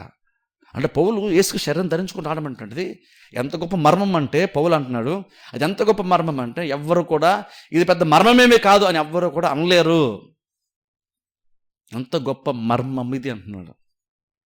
ఇప్పుడు చూడండి ఒకసారి ఆ మాట ఎవరు అంటున్నారు, మళ్ళీ ఆశ్చర్యం అంటే పౌలు అంటున్నాడు ఆ మాట. అది ఇంపార్టెంట్ మనకు. అక్కడ పౌలు అంటున్నాడు ఆ మాట, ఎవరు కూడా కాదలేనటువంటి ఒక మర్మం ఏంటి అంటే ఒకసారి ఆలోచించండి, క్రీస్తు శరీరం ధరించుకుని రావడం అంటుంది అది ఎంత గొప్ప కార్యము. అంటే ఎంత గొప్ప కార్యం అంటే అది అందరికీ అంత ఈజీ అర్థమైపోయేటువంటి కార్యము కాదు. అందుకనే గొప్ప మర్మం అంటున్నాడు. అది ఎవరు కూడా ఇది కాదు అనలేనంత పెద్ద మర్మం ఇది, గొప్ప మర్మం ఇది, లోతైనటువంటి కార్యం ఇది. ఏంటి ఆ కార్యం అంటే అందులో చాలా చెప్పాడు. అందులో ఒకటే ఉంటాడంటే యేసుక్రీస్తు శరీరం ధరించుకొని భూమి మీదకి రావడం. మనం ఏం చేసుకుంటున్నామంటే ఆయన శరీరం ధరించుకుని భూమి మీద రావడం అంటే ఆయన దేవుడుగా ఉన్నాడు, సడన్గా ఆయనకి రక్షణ కోసం భూమి మీద రావాలి కాబట్టి శరీరం ధరించుకుని భూమి మీదకి వచ్చేసాడు అనుకుంటున్నాం. ఓ రకం పైపైన చూస్తే అది వాస్తవమే, కానీ ఇంకా అంతకంటే లోతైన అర్థం ఉంది కాబట్టి పౌలు ఇక్కడ సింపుల్గా అంటున్నాడు కదా, అంతకంటే గొప్ప మర్మం మరొకటి అసలు భక్తి జీవితంలో ఉందా? సరే అంటే దీన్ని బట్టి నేను అనుకుంటాను అంటే పౌలు భక్తి జీవితంలో ఎంతకంటే గొప్ప మర్మం ఉందా అని అన్నాడంటే అర్థం ఏంటంటే నేను అనుకుంటాను అసలు ఇదే చాలా పెద్ద విషయం అనమాట. యేసుగా శరీరం ధరించుకొని వచ్చాడన్న విషయం గ్రహించడం, ఆ క్లారిటీ రావడం, శరీరం ధరించుకొని రావడం అంటే దాంట్లో క్లారిటీ సంపాదించుకోవడం చాలా చాలా ఇంపార్టెంట్. అది అందరికీ అర్థమయ్యేటువంటి కార్యము కాదు. కానీ పౌలు అంటున్నాడు అదంత వాస్తవం అంటున్నాడు. ఎందుకు చూడండి, యేసు శరీరం ధరించుకొని వచ్చాడు అన్నామంటే బేసిక్గా ఏమైనట్టు, ఆయన దైవిక స్వభావానికి ఏమైనట్టు. మనకు తెలిసి యేసు పరలోకం ఉన్నప్పుడు ఆయన దైవిక స్వభావంతో ఆయన ఉన్నాడు. మనకు ఆ విషయం అందరూ ఒప్పుకుంటాం ఆ విషయాన్ని. ఇందులో ఆదియందు వాక్యం ఉండను, వాక్యం దేవుని దగ్గర ఉండను, వాక్యమే దేవుడై ఉండను, కాబట్టి అందులో మనకు డౌట్ లేదు. ఇప్పుడు ఆయన దైవిక స్వభావం భూమి మీదకి వచ్చినప్పుడు మనిషిగా ఆయన శరీరం ధరించుకున్నప్పుడు ఇంత ఆయన దైవిక స్వభావం ఏమైంది, ఇదే మనకి డౌటు. కానీ మనం ఏం గుర్తుపెట్టదు అసలు చూడండి, ఆయన యాక్చువల్ చెప్తున్నాడు చూస్తారా, ఆయన ఇంకనూ దైవిక స్వభావంతో ఉన్నాడు. అందుకని యోహాను ఏమన్నాడు మొదటి అధ్యాయంలో 14 వచనంలో ఆ వాక్యము శరీరమును ధరించుకొని అన్నాడు. అంటే అర్థం ఏంటంటే ఆయన ఒరిజినల్గా పరలోకంలో ఏమై ఉన్నాడో ఈ భూమి మీదకి వచ్చాడు ఎగ్జాక్ట్ అలాగుండి ఉన్నాడు. కాకపోతే మార్పు ఏంటంటే ఇప్పుడు ఆయన శరీరాన్ని ధరించుకొని ఈ భూమి మీదకి వచ్చాడు. అంటే ఒక రకంగా అర్థం ఏంటంటే పరలోకం ఉన్నప్పుడు ఆయన ఒకలాగా ఉన్నాడు, ఇప్పుడు ఒకలాగా ఉన్నాడని కాదు, లేదంటే ఇప్పుడు కొత్తగా వచ్చేసాడని కాదు. అందుకే మనం చెప్తా చూసాం క్రిస్మస్కి ఎప్పుడు కూడా మనం ఆయన ఇక్కడ పుట్టాడని మనం అనం, ఆయన భూమి మీదకి వచ్చాడు అంటాం. శరీరం ధరించుకుని రావడం అంటే కరెక్ట్గా మనం దాన్ని చెప్పాలి, ప్రజెంట్ చేయాలంటే ఏమంటామంటే యేసుక్రీస్తు పుట్టాడండి అని జనరల్గా అనేస్తాం. కానీ జనరల్ ఒక విశ్వాసం కానీ యేసుక్రీస్తు పుట్టాడు అంటే పర్లేదు, కానీ బోధించేటువంటి వాళ్ళు బోధించేట సమయంలో యేసుక్రీస్తు పుట్టాడు అంటే మాత్రం అంత కరెక్ట్ కాదు. ఎందుకంటే యాక్చువల్గా ఆయన ఎక్కడ కూడా ఆయన పుట్టలేదు, ఆయన వచ్చాడు అంటున్నాం. యోహాను అదే చెప్తున్నాడు, వచ్చాడు అంటే అర్థం ఏంటంటే ఆయన వేరే చోట ఉండేవాడు, ఇప్పుడు వచ్చాడు. అందుకని ధరించుకొని మన మధ్యన సంచారము చేశాడు. కాబట్టి యేసుక్రీస్తు ఏంటి 2000 సంవత్సరాల క్రితం పుట్టాడని కాదు, ఇక్కడికి మనిషిగా పుట్టాడండి. ఆయన దేవుడు మనిషిగా పుట్టాడని కాదు, ఆయన దేవుడుగానే ఉన్నాడు. దేవుడుగా ఉంటూనే శరీరాన్ని ధరించుకొని నీకులాగా నాకులాగా భూమి మీదకి ఆయన వచ్చాడు. అంటే అక్కడ యోహాను అదే చెప్తాడు. అందుకనే ఆయన శరీరం ధరించుకొని వచ్చాడు కాబట్టి మనిషి, ఆయన మహిమను మేము కనుక్కున్నాను. ఏం చెప్తుందంటే ఆయన ఇంకను దేవుడు. ఇప్పుడు చూడండి, ఇది చాలామంది యూదులు కూడా ఇది ప్రాబ్లం తెలుసు. యూదులు చాలా సందర్భాల్లో యేసుక్రీస్తు ఎందుకు నమ్మరంటే దానికి రీజన్ ఒకటి ఏంటంటే దేవుడు వాళ్ళు దేవుడిని చాలా బలంగా నమ్ముతారు. వాళ్ళు చాలా సందర్భాలు మనం కూడా దేవుని అంత ఘనపరచం, చాలా సందర్భాల్లో మనం కూడా దేవుని అంత గొప్పగా మనం ఊహించుకోము. కానీ యూదులు ఈవెన్ పాత నిబంధన టైంలో నూతన నిబంధన కాలంలో ప్రజెంట్ అయినా సరే ప్రస్తుతమైనా సరే యూదులు దేవుణ్ణి చాలా గొప్పగా చూస్తారు. వాళ్ళు చాలా గొప్పగా ఆలోచన చేస్తారు. అందుకని వాళ్ళకి ఎంత గొప్పగా వాళ్ళు దేవుని గురించి ఆలోచన చేస్తారంటే ఆ దేవుడు శరీరం ధరించుకొని భూమి మీదకి వచ్చాడంటే దేవుడు శరీరాన్ని ధరించుకొని రావడం ఏంటి చీపు అన్నట్టు ఫీల్ అయ్యేవాళ్ళు. అందుకని యేసుక్రీస్తు వాళ్ళు అంగీకరించకపోవడానికి ప్రధానమైన ఒక కారణం ఏంటంటే వాళ్ళు దేవుని చాలా గొప్పగా చూస్తారు. మరి అంత గొప్ప దేవుడు నీకులాగా నాకులా ఎందుకు వస్తాడు అని వాళ్ళ డౌటు. అక్కడ వాళ్ళు అభ్యంతరపడి వాళ్ళు ఏం చేశారంటే యేసుక్రీస్తుని నమ్మడమే వాళ్ళు మానేశారు. ఎందుకు నమ్మడం మానడానికి గల కారణం ఏంటంటే వ్యక్తిగతంగా యేసుక్రీస్తు మీద ద్వేషమో కోపమని కూడా కాదు, వాళ్ళు దేవుని మీద ఎంత భక్తి అంటే వాళ్ళకి దేవుని గొప్పతనం మీద వాళ్ళకి ఎంత గొప్ప ఆలోచన ఒకటి విధానం వాళ్ళకి ఉందంటే ఆ గొప్పతనం అంతా వాళ్ళ మైండ్కి ఎక్కిన తర్వాత అంత గొప్ప దేవుడు నీకులాగా నాకులాగా శరీరాన్ని ధరించుకొని రక్త మాంసం ఎముకలతో ఈ భూమి మీదకి వస్తాడు అన్నది వాళ్ళు నమ్మలేకపోయారు. అది వాళ్ళు జీర్ణించుకోలేకపోయారు వాళ్ళు. ఎందుకంటే అంత గొప్ప దేవుడు కదా అని. ఇప్పుడు చూడండి, ఒక రకంగా చెప్పాలంటే దేవుని గొప్పతనం మనం వాళ్ళ దగ్గర చూసి నేర్చుకోవాలంటాను. మనం చూడండి, ఆయన శరీరం ధరించుకుని వచ్చాడండి అంటే మనకి పెద్ద విషయం కాదు. అక్కడ ఉండేవాడు భూమి మీదకి వచ్చాడంటే మన కోసం చనిపోయాడు సింపుల్గా అంటున్నాం మనం. కానీ పౌలు ఏమంటున్నాడంటే అది గొప్ప మర్మము. అంటే రకంగా చెప్పాలంటే పౌలు ఒకప్పుడు సంఘాన్ని హింసించేవాడు. పౌలు ఆ యేసుక్రీస్తు సంఘం మీద క్రిస్టియన్స్ అంటే ఎందుకు పౌలుకి ఇష్టం లేదంటే క్రిస్టియన్ మీద ఇష్టం లేకపోవడం అని కాదు, యెహోవాయే దేవుడు, ఈయన ఎవరో వచ్చి మనిషిగా వస్తే ఈయన దేవుడని దేవుని కుమారుడని వీళ్ళందరూ కూడా ఒక తప్పుడు వ్యక్తిని వీళ్ళు నమ్ముతున్నారు. ఈయన దేవుని కుమారుడు అన్నారు, ఈయన మెస్సీ అని వీళ్ళు అంటున్నారు అనుకొని దేవుని ఉన్నటువంటి భక్తిని బట్టి దేవుని ఇష్టంతో విశ్వాసుని హింసిస్తూ దేవుని కోసం సేవ చేస్తానని అనుకుంటున్నాడు పౌలు. అప్పటి వరకు సౌలుగా ఉన్నప్పుడు ఆయన మనుషుల గురించి ఆయన ఏమనుకున్నాడంటే, సంఘాన్ని హింసిస్తే ఏమనుకున్నాడంటే నేను దేవుడి పక్షాన్ని పనిచేస్తాను అనుకున్నాడు సౌలు. ఎందుకంటే ఆయన కూడా యూదుడు కాబట్టి ఆయన అనుకున్నాడంటే దేవుడు గొప్పోడు, ఆయన మనిషికి ఎందుకు వస్తాడు భూమి మీదకి, నీకులా నాకులాగా ఎందుకు వస్తాడు, ఎందుకంటే గొప్ప మర్మం అది అర్థం కాలేదు, అందుకే హింసించడం స్టార్ట్ చేశాడు.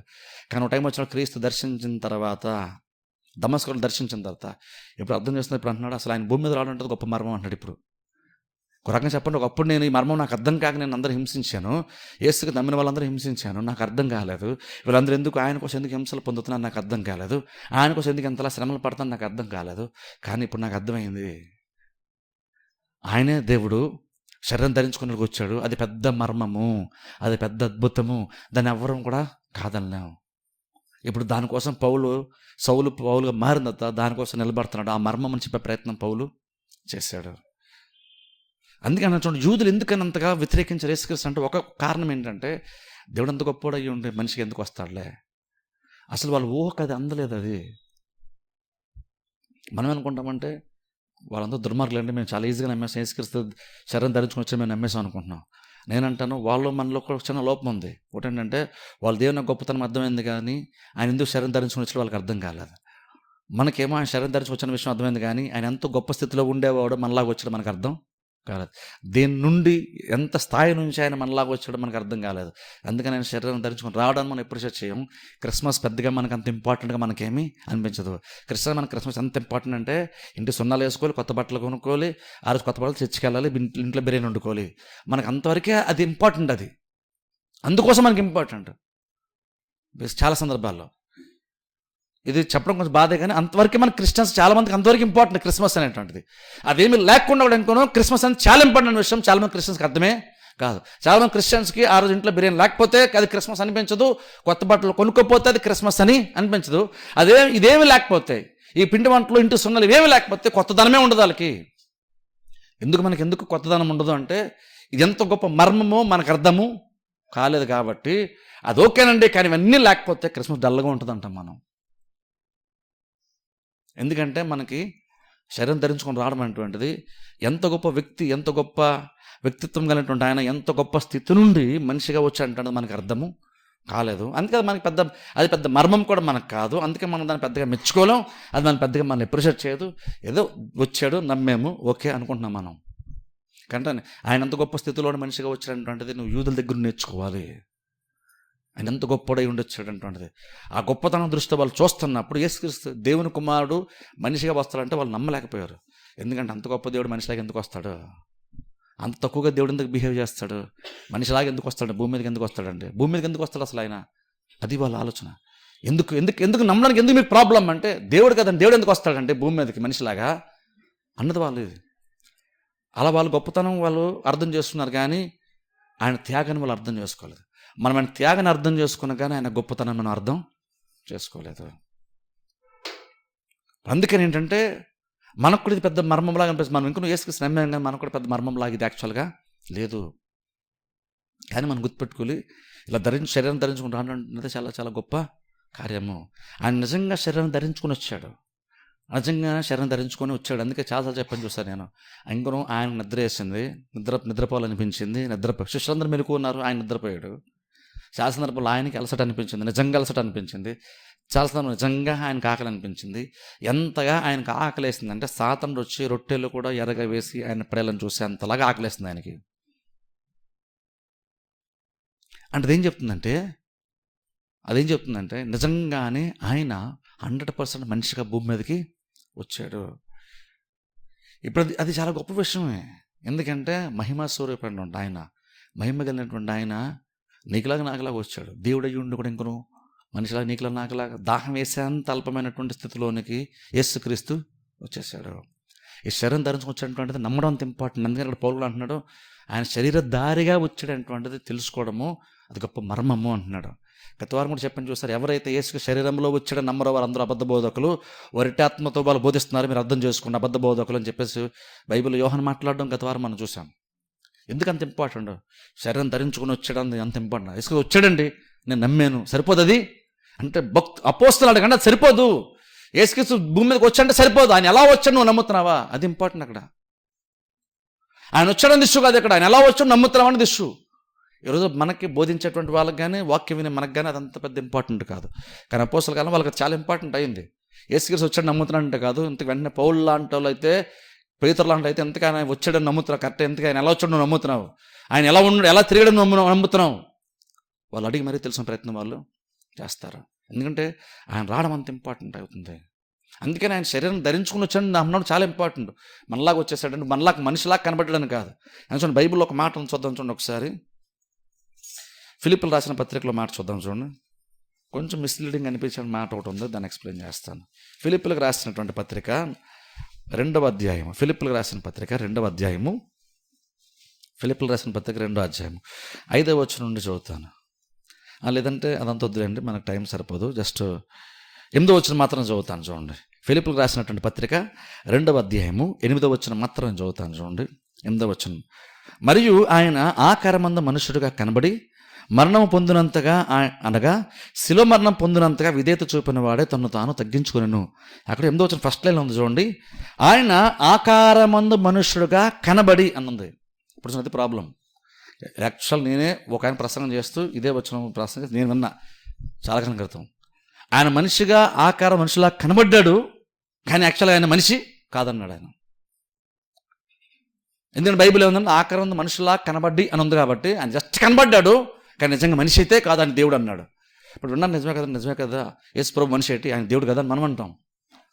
కానీ ఇక్కడ పౌలు స్పెసిఫిక్గా ఫిలిప్పుకి రాస్తూ చెప్తున్న మాట ఏంటంటే ఆయన అక్కడ అందుకే మాట తను తగ్గించుకొని రిక్తునిగా చేసుకొని వచ్చాడని ఇవన్నీ మాట్లాడుతున్నాడు. అక్కడ శిలువ మరణము చాటుకొని మాట్లాడుతున్నాడు. అక్కడ మాట్లాడుతూ పౌలు చెప్తున్న మాట ఏంటంటే ఆయన ఆకారం మనుష్యునిగా కనబడి. ఇప్పుడు కనబడ్డాడు అన్న మాట మనకు మిస్లీడింగ్ తెలుగులో అయితే. కానీ ఆకారం మనుషులు కనబడ్డాడని అనగానే ఆకారం మందు అంటే మనిషి ఆకారం ఉన్నాడండి కానీ మనిషి కాదు అని కాదు అక్కడ. మనకు అది మిస్లీడింగ్ అలా అనిపిస్తుంది. కానీ ఎప్పుడైనా సరే వచ్చిన మీరు ఎప్పుడైనా చదివితే గుర్తుపెట్టుకోండి, జస్ట్ అలా కనబడ్డాడండి కానీ కాదని కాదు. అంటే జస్ట్ ఏదో పై వేషం అలా వేసుకున్నాడు ఆయన, ఏదో మాస్క్ వేసుకున్నట్టు, లేదా ఇంక వేరేదో. ఇప్పుడు చూడండి షాపింగ్ మాల్ తెచ్చుకుంటాం, జోకర్ లాంటి డ్రెస్ ఏదో వేసుకుంటారు చూడండి చాలామంది, సర్కస్లో అలాగే వేసుకుంటూ బయట వేసుకుంటూ చూడండి. అలాంటిది వేసుకున్నాడు ఆయన, నిజంగా అలా కనబడ్డాడు, జోకర్లా కనబడ్డాడు కానీ జోకర్ కాదు ఆయన. యాక్చువల్ లోపల నీకులాగా నాకులా మనిషి ఆయన. అలా కొంతమంది వేరే వేరే వేషాలే వేస్తారు, మాస్కులో డ్రెస్సులే వేసుకుంటారు, ఈ పుల్లాగా సింహాలలాగా ఇంక వేరే వేరే ఎలుగుబంట వేసుకుంటారు. అవి వేసుకున్నారు కానీ నిజంగా వాళ్ళు అది యాక్చువల్గా కాదు, వాళ్ళు వేరు ఆకారంలో ఉన్నారు కానీ ఒరిజినల్గా వాళ్ళు అది కాదు. మనం చాలాసార్లు ఏమనుకుంటాం అంటే కొంతమంది వచనం తీసుకొని ఆయన కూడా అలా కనబడ్డాడు కానీ యాక్చువల్ ఆయన కాదు, లోపల ఆయన యాక్చువల్గా మనిషి కాదు దేవుడు అంటాం. కానీ మనం గుర్తుపెట్టుకోవాలి, ఆయన దేవుడు అన్నది హైలైట్ చేయడానికి ఆయన మనిషి కాదు అనడం చాలా చాలా పెద్ద తప్పు అవుతుంది.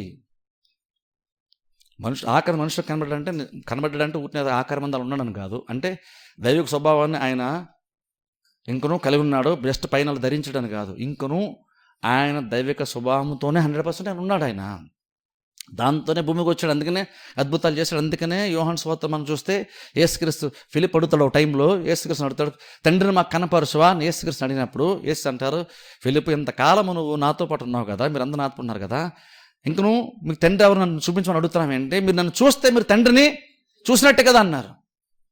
అంటే ఎంతగా ఆయన ఉన్నాడంటే ఒక రకంగా చెప్పాలంటే నాకరం మనుషులా కనబడాలని కాదు, ఓ రకంగా చెప్పాలంటే ఆయన ఇంకను మనిషి అయినా సరే ఆయన దైవిక స్వభావం నేను వదిలేదు. ఆయన మనిషే, అదే టైంలో దైవిక స్వభావం ఆయన వదలలేదు. కాకపోతే ఇంకో దైవిక స్వభావం ఆయనకు ఉంది. అందుకే నన్ను అన్నారా, మీరు నన్ను చూస్తే మీరు తండ్రిని చూసినట్టే కదా, ఇంకా తండ్రిని చూపించమని ఎందుకు అడుగుతున్నావు, నన్ను కరెక్ట్గా నువ్వు ఇప్పుడు నన్ను చూసావు కానీ నువ్వు నన్ను సరిగ్గా చూడలేదు, అందుకే నీకు అర్థం కాలేదు. ఆశ్చర్యం తెలుసా, శిష్యులు చూశారట, 3 సంవత్సరాలు చూశారు ఆయన్ని, కానీ ఇంక నువ్వు వాళ్ళ యాక్చువల్ తండ్రిని చూడలేకపోయారు. కనీసం అన్నారు, మీరు కనుక సరిగ్గా నన్ను చూసుండుంటే ఈ పాటికి నాలో మీకు తండ్రి కనబడ్డాడు. ఫిలిప్ అదేం చెప్తుందంటే, నువ్వు నన్ను చూసావు కానీ నాతో 3.5 years ఉన్నావు కానీ నేను కరెక్ట్గా నీకు అర్థము కాలేదని అర్థం. అందుకనే నువ్వు నన్ను చూపించమని నువ్వు నన్ను అడుగుతున్నావు, నేను వేరు తండ్రి వేరు నువ్వు అనుకుంటున్నావు, కానీ నేను వేరు తండ్రి వేరు కాదు. నన్ను కరెక్ట్గా కనుక చూస్తుంటే నాలో నీకు తండ్రి కనబడతాడు, నాలో నీకు దేవుడు కనబడతాడు. అంటే అర్థం ఏంటో రకంగా చెప్పాలంటే యేసుక్రీస్తు ఎంత పర్ఫెక్ట్ అంటే, ఎంతగా దైవిక స్వభావం తాను ఉన్నాడంటే, జస్ట్ ఇది ఆయన ప్రత్యేకమైన వాడని చూడడం కాదు, ఆయన చూస్తే తండ్రిని చూసేసే అంత దైవిక స్వభావం క్రీస్తులో ఉంది. అందుకని ధైర్యంగా చెప్పేస్తాను, మీరు కనుక నన్ను చూస్తే తండ్రిని చూసినట్టే కదా, ఇంకా నువ్వు తండ్రిని చూసి అడుగుతున్నావు ఏంటి అంటే, నువ్వు సరిగ్గా నువ్వు చూడలేదా అంటే సరిగ్గా నీకు అర్థం కాలేదని అర్థం. చూసంటే ఈ కళ్ళతో చూశాడు, కానీ అర్థం అయ్యాడా అంటే అర్థం కాదు. అందుకని ఇంకను తండ్రిని వేరుగా కుమారుని వేరుగా చూస్తాడు. అందుకని కుమారుడు తండ్రిని ఆయన చూడలేకపోయాడు. అందుకని తండ్రిని మాకు చూపించు అని అడుగుతున్నాడు. అందుకని ఇస్తాను, మీరు నన్ను చూస్తే మీరు తండ్రిని మీరు చూసినట్టే కదా, ఇంకా నువ్వు తండ్రిని చూపించమని అడుగుతున్నావు ఏంటి ఫిలిప్ అన్నారు. అంటే దాన్ని బట్టి ఆలోచించండి, ఇంకను యేసుక్రీస్తు ఆయన మనిషిగా భూమి మీదకి వచ్చినప్పుడు ఇంకను ఆయన దైవిక స్వభావం అయితే ఏమాత్రం కూడా ఆయనలో లేకుండా పోలేదు.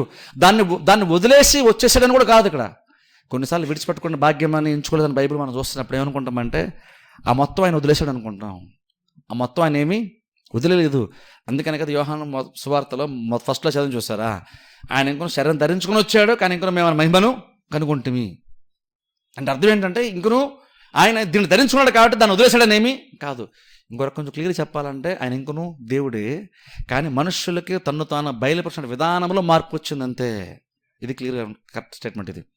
ఆయన ఇంకను దేవుడుగానే ఒక రకం వచ్చాడు, కానీ శరీరం ధరించుకున్న ద్వారా ఒక రకం చేశాడంటే మనుషులకి బయలుపరిచిన విధానంలో జస్ట్ అపిరెన్స్లో అంటే బయలుపరచుకోవడంలోనే మార్పు, కానీ ఆయన వ్యక్తిత్వమే మారిపోయిందని కాదు. ఇంకను ఆయన దేవుడే, ఇంకను దైవిక స్వభావం ఆయనలో ఉంది, ఇంకను ఆయన అద్వితీయ కుమారుడే ఇంకను, కానీ మనుషులకి బయలుపరుచుకునేటువంటి విధానంలోనే మార్పు అంటున్నాను.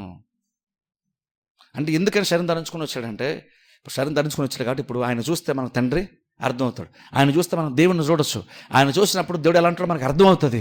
ఆయన చూసి కొన్ని విషయాలు క్లియర్గా తెలుసుకోవచ్చు, ఆయన నేరుగా ఈజీగా విని కొన్ని విషయాలు మనం అర్థం చేసుకోవచ్చు, ఇంకా కొన్ని విషయాలు ఆయనతో పాటు ఉండడం ద్వారా కొన్ని విషయాలు స్పష్టంగా దేవుడి గురించి మనం తెలుసుకోవచ్చు.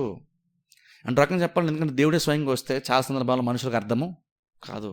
ఈవెన్ చూడండి బైబిల్లో కొన్నిసార్లు చూస్తే ఆయా సందర్భాల్లో దేవుడు వచ్చినప్పుడు కూడా కొన్నిసార్లు సడన్గా ఫస్ట్ టైం చూసినప్పుడు దేవుని చూసినప్పుడు వాళ్ళు సడన్గా మనిషి కూడా అనుకున్న సందర్భాలు బైబిల్లో ఉంటాయి. ఎగ్జాంపుల్ చూడండి, సొదొమ గొమొర్రా పట్టణాన్ని నాశనం చేశాం. ముందు 3 మనుషులు అక్కడ అబ్రహాం ఉన్నప్పుడు 3 మనుషులు వస్తున్నట్టుగా చూసి గవ్వ వెళ్ళాడు. ఫస్ట్ బైబిల్ చెప్తున్నమాట 3 మనుషులను అబ్రహాం చూశాడని బైబిల్ ఉంటుంది. తన దగ్గరికి వెళ్ళిన తర్వాత దేవుడిగా మాట్లాడుతున్నట్టుగా అబ్రహాం చూస్తాం, దేవుడిని సంబోధిస్తున్నట్టుగా బైబిల్ మనం చూస్తాం. ఫస్ట్ టైం 3 మనుషులు అబ్రహాం చూశాడు ఉంటుంది. అంటే ఓ మూమెంట్లో చూసినప్పుడు మనుషుల్లా కనబడ్డారు, కానీ యాక్చువల్గా తెర కొంచెం దగ్గరికి వెళ్ళి కొంచెం క్లియర్గా చూసిన తర్వాత మనుషులు కాదలు వాళ్ళు దేవుడు అనే విషయం అబ్రహాం తర్వాత అర్థమైంది. అందుకని ప్రార్థించడం కూడా స్టార్ట్ చేశాడు. అలాగే చూడండి, ఈవెన్ సమాధి దగ్గర యేసుక్రీస్తు చనిపోయినప్పుడు సమాధి దగ్గర కూడా చూడండి, మరియా కూడా వెళ్ళినప్పుడు యేసుక్రీస్తు అక్కడ సమాధి తెరవబడి అక్కడ డెడ్ బాడీ లేకపోవడం చూసి, ఆయన శరీరం లేకపోవడం చూసి, ఆయన అక్కడ ఏంటంటే దేవదూత మాడుతూ శరీరం ఎవరు తీసుకెళ్ళి నాకు తెలియదు, ఎక్కడున్నారో చూపించండి, నేను వెళ్తాను తీసుకుంటాను అని చెప్పేసి మాడుతున్నప్పుడు వెనకాల యాక్చువల్గా యేసుక్రీస్తు వచ్చారు. కానీ ఆయన యాక్చువల్గా ఆయన చూసింది కానీ ఫస్ట్ ఏమో తోటమాలి అనుకుంది. ఫస్ట్ అనుకొని మా యజమాని శరీరం ఎక్కడ తీసుకెళ్ళి తెలిస్తే కొంచెం చెప్పాయి, నేను వెళ్ళి తీసుకుంటానని చెప్తుంది. చూసి ఆయనతో మారుతుంది కానీ తోటమాలి అనుకుంది ఫస్ట్. తర్వాత యేసుక్రీస్తు మరియా అనగానే అప్పుడు వెంటనే ఆ స్వరాన్ని బట్టి ఆయన పిలిచే విధానాన్ని బట్టి ఆయన ఎవరో అప్పుడు అర్థం చేసుకుంది ఆమె. కానీ ఫస్ట్ టైం చూసినప్పుడు మనిషి అనుకుంది. అలాగే కొన్ని సందర్భాలు ఏంటంటే దేవుడు ఒకళ్ళు దర్శించినా సరే ఇనీషియల్ స్టేజ్లో మనిషి అని కొన్నిసార్లు అనుకున్నారు దేవుని కూడా, కానీ యాక్చువల్గా మనిషి కాదు. అదేంటి యాక్చువల్గా దేవుడు వచ్చినా సరే వాళ్ళు మనిషి అన్నారు కానీ మనిషి కాదు. కానీ ఇక్కడికి వస్తారు మాత్రము అలా కాదు. అక్కడ వాళ్ళు మనిషి అనుకున్నారు కానీ మనిషిలా కనబడ్డాడు టెంపరీగా, కానీ వెళ్ళిపోయాడు ఆయన. కానీ ఇక్కడ అలా కాదు, 100% మనిషిగానే యేసుక్రీస్తు భూమి మీదకి వచ్చాడు. ఎందుకని మనం క్లియర్గా మనం కమ్యూనికేట్ చేయొచ్చు ఆయనతో, క్లియర్ కొన్ని విషయాలు మనం మాట్లాడచ్చు. ఆయన మాట్లాడుతున్న కొన్ని విషయాలు విని మనం తెలుసుకోవడానికి క్లియర్గా తెలుసుకోవడానికి ఆయన దేవుడు ఎలాంటోడో బయలుపరచుకోవడంలోనే మార్పు వచ్చింది, కానీ దేవుడిలో మార్పు వచ్చలేదు. ఆయన అప్పుడు దేవుడుగా ఉన్నాడండి, ఇప్పుడు మనిషిగా వచ్చేసాడండి అన్నామంటే తప్పు అయిపోతుంది. ఎందుకంటే ఆయన దేవుడిగా ఉండేవాడు మనిషిగా వచ్చాడు అన్నట్టు అర్థం. అంటే ఇప్పుడు ఆయన భూమి మీదకి వచ్చాడు, ఆయన దేవుడు కాదు అంటున్నావు, అది తప్పు అవుతుంది. ఎందుకంటే ఆయన దేవుడిగా ఉండేవాడు అండి, మనిషిగా వచ్చాడు అన్నమాట అర్థం ఏంటంటే అప్పుడు యోహాను వీళ్ళందరూ ఆయన మహిమను మేము చూసాము కనుగొన్నాము అండాలని అర్థము ఉండదు. అప్పుడు యేసుకి సైతము నువ్వు నన్ను చూస్తే తండ్రి చూస్తాడు అంటే కూడా అర్థం ఉండదు అప్పుడు. అందుకేమంటున్నామంటే ఆయన ఒకప్పుడు దేవుడు అండి, ఇప్పుడు మనిషి అయిపోయాడని కాదు. ఆయన ఒకప్పుడు దేవుడే, ఎప్పుడూ కూడా దేవుడే, కాకపోతే ఏంటన్నా శరీరాన్ని ధరించుకొని ఆయన మనుషులకు తన్ను తాను బయలుపరుచుకునే విధానంలోనే మార్పు, కానీ ఆయన స్వభావంలోనే మార్పు వచ్చేసింది. ఆయన దైవిక స్వభావం పోయింది, లేదా పరలోకలు వదిలేశాడు అని ఏమాత్రం కూడా కాదు. 100% శరీరం ధరించుకునే వచ్చాడు, కానీ ఇంకను దైవిక స్వభావం కూడా ఆయనలో ఎగ్జాక్ట్గా ఉంది. అందుకని మీరు నన్ను చూస్తే మీరు తండ్రిని చూసినట్టే అని బైబిల్లో స్వయంగా చెప్పడం బైబిల్లో మనం చూస్తాం. అంటే మనం ఏం గుర్తుపెట్టుకోవాలంటే ఆయన ఏదో వదిలేసి వచ్చేసాడు, ఏదో ఆకారంలో అలా కనబడ్డాడు, కానీ ఆయన యాక్చువల్గా నిజంగా ఆయన మనిషి కాదు దేవుడు అని కాదు, ఆయన నిజంగానే దేవుడు. అదే నిజంగానే మనిషిగానే నీకులాగా నాకులాగా ఆయన భూమి మీదకి వచ్చాడు. ఇంకొక వాక్య భాగం చూద్దాం చూడండి ఒకసారి. 2 యోహాను పత్రికలోకి వెళ్దాం ఒకసారి చూడండి. 2 యోహాను పత్రిక ఇది చదువుకొని ముగించుకుందాం. 2 యోహాను పత్రిక 7వ వచనం. 2 యోహాను పత్రిక 7వ వచనం ఇది చదివి ముగించుకుందాం. యేసుక్రీస్తు శరీరధారి అయి వచ్చినని ఒప్పుకొనని వంచకులు అనేకులు లోకమందు బయలుదేరి ఉన్నారు. చూసారా, అనేకులు చూడండి, వంచకులు చాలామంది అంట బయలుదేరి అంటున్నాడు. ఏమనంటే యేసుక్రీస్తు శరీరధారి అయి వచ్చినని ఒప్పుకొనని వంచకులు. యోహాను పత్రిక 2వ పత్రిక 7వ వచనం. యేసుక్రీస్తు శరీరధారి అయి వచ్చానని ఒప్పుకొనని వంచకులు అనేకులు లోకములో బయలుదేరి ఉన్నారు. చూసారా, ఇప్పుడు చూడండి ఎందుకు ఆ మాట అంటున్నాడు ఇక్కడ యోహాను. అంత కోపంగా ఎందుకు అనాలి? వంచకులు అన్న మాట ఎందుకు వాడుతున్నాడు? వంచకులను ఎవరి గురించి అంటున్నాడు? బోధకుల గురించి అంటున్నాడు ఆ మాట యాక్చువల్గా యోహాను. వంచకులను ఎవరి గురించి అంటున్నాడంటే అన్యుల గురించి కాదు, వేరే వాళ్ళ గురించి కాదు, బోధించేటువంటి వాళ్ళ గురించి మాట్లాడుతున్నాడు. కానీ వంచకులు అంత కఠినంగా ఎందుకు మాట్లాడుతున్నాడు యోహాన్ అంటే దాని రీజన్ ఏంటంటే అన్నాడు, వాళ్ళు యేసు శరీరంలో వచ్చాడని వాళ్ళు నమ్మట్లేదు. శరీరం వచ్చాడని వాళ్ళు నమ్మట్లేదు, శరీరంలో వచ్చాడని వాళ్ళు నమ్మట్లేదు. అందుకనే వాళ్ళు వంచకులు. ఎందుకు వంచకులు అంటే అక్కడ అంటే చూడండి ఒకసారి ఆలోచించండి. ఆ మాట యోహాన్ వాడాడంటే యేసుక్రీస్తు శరీరంలోనే వచ్చాడు అని చెప్పటము, బోధించటము ఎంత ఇంపార్టెంట్ అయితే అది బోధించకపోతే వంచకులు అన్న మాట యోహాన్ అంటున్నాడు. అంటే చాలా చాలా ఇంపార్టెంట్. మనం కొంటామంటే ఇది పెద్ద ఇష్యూ ఉందండి, ఏదైతే పెద్ద ఇష్యూ ఏముంది అనుకుంటాం మనం. కానీ ఆది సంఘానికి అది చాలా చాలా ఇంపార్టెంట్ అయింది. ఇప్పుడు మనకు కూడా ఏంటంటే శరీరం ధరించుకుంటూ రావడం అంటే అంత ఇంపార్టెంట్ మనకు పెద్దగా అర్థం కాలేదు కాబట్టి ఇందులో పెద్ద విషయం ఉందని అనుకుంటున్నాం. కానీ ఆది సంఘంలో చాలా ప్రాబ్లంగా ఫీల్ అయ్యారు కాబట్టి వాళ్ళు ఏంటంటే ఇది రాశారు. ఇప్పుడు మనకి ప్రాబ్లం లేదు, ఏది యేసు శరీరం రాలేదన్నమాట ఎవరు అనరు.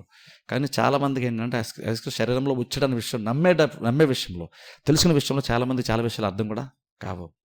ఎందుకంటే చూడండి మనం ఈ విషయం గుర్తుపెట్టుకోవడం చాలా ఇంపార్టెంట్. ఏంటంటే యేసుక్రీస్తు శరీరంతోనే వచ్చాడు 100%. అందుకనే కదా ఆయన పొడిచినప్పుడు నీరు రక్తం కూడా వచ్చిందని బైబిల్ మనం చూస్తాం. చనిపోయినప్పుడు ఆయన కూడా చాలా వేదన పడ్డాడు. ఆయన కూడా చూడండి, ఆయనకి ఇంకొక రక్తము శరీరము మాంసము ఉందంటే ఎముకలు ఉన్నాయంటే 100% మనిషే కదా, మనిషి అయితేనే కదా అలా ఉంటాయి. ఆయన మనిషిగానే వచ్చాడు భూమి మీదకి. ఎందుకంటే మన కోసం చనిపోవాలి కాబట్టి, ప్రాణం పెట్టాలి కాబట్టి మనిషిగా ఆయన భూమి మీదకి వచ్చాడు. అలాగని జస్ట్ మనిషిగా చనిపోతే మన రక్షణ వస్తుంది మనకి?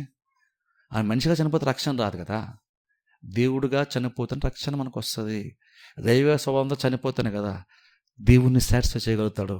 అదే మనిషి కనుక సాటిస్ఫై చేయగలిగితే దేవుడే రావాల్సిన అవసరం యాక్చువల్గా లేదు కదా. అందుకనే ఆయన ఏం చేశాడంటే శరీరం ధరించుకుని భూమి మీదకి మన మధ్యకి వచ్చాడు.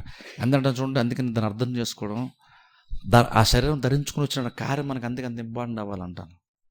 అందుకంటే చూడండి, క్రిస్మస్ కానీ న్యూ ఇయర్ కానీ మనకి అది ఊరినే క్యాజువల్గా ఒక ఈవెంట్ కాదు, అది ఏదో ఒక పండగ లాంటి ఒక సందర్భం కాదు. అది దేవుడు శరీరం ధరించుకుని రావడం ఉంటుంది మామూలు విషయం యాక్చువల్గా కాదు, మనలాగా రావడం అంటుంటుంది. ఎందుకంటే ఆయన దేవుడు కాబట్టి, దేవుడు అయ్యి కూడా ఇంకొక మనిషిలాగా మనలాగా వచ్చాడు. అందులో ఎంత గొప్ప త్యాగం ఉందో ఒకసారి ఆలోచించండి. అంటే మన కోసం దేవుడు ఎంతగా చేయడానికి ముందుకి వస్తున్నాడు. మనిషిగా వచ్చాడంటే నువ్వు మనిషి కాబట్టి మనిషిగా రావడం అంటే చాలా గొప్ప విషయం, లేదా మామూలు విషయం అనుకుంటున్నావు. కానీ నేను దేవుడు అయ్యి ఉండి, మహిమ గలవాడై ఉండి, ఏమాత్రం పెద్దగా ఎక్కడొక్కడ మంచి లేనంటే మనిషిలాగా ఆయన వచ్చాడు ధరించుకొని రావడానికి ఇష్టపడి మన మధ్యన సంచరించి మనకు పరిచయం చేసి తండ్రిని బయలుపరిచి మన కోసం చనిపోయి మనకు రక్షణ మనకు అందుబాటులో తెచ్చాడు. అందుకే అంటున్నాం కదా, ఆయన కనుక శరీరం లేకుండా ఉండుంటే, అంటే ఇక్కడ ఇందరు బైబిల్ ఫిలిప్పత్రికలోని పౌలు అన్నట్టుగా కొంతమంది తప్పుగా అర్థం చేసుకొని ఆకారం మంది మనుషుడు కనబడు కానీ మనిషి కాదు అన్నాం అనుకోండి, అప్పుడేమవుతుందంటే అప్పుడు ఆయన మనిషిగా చనిపోలేదు.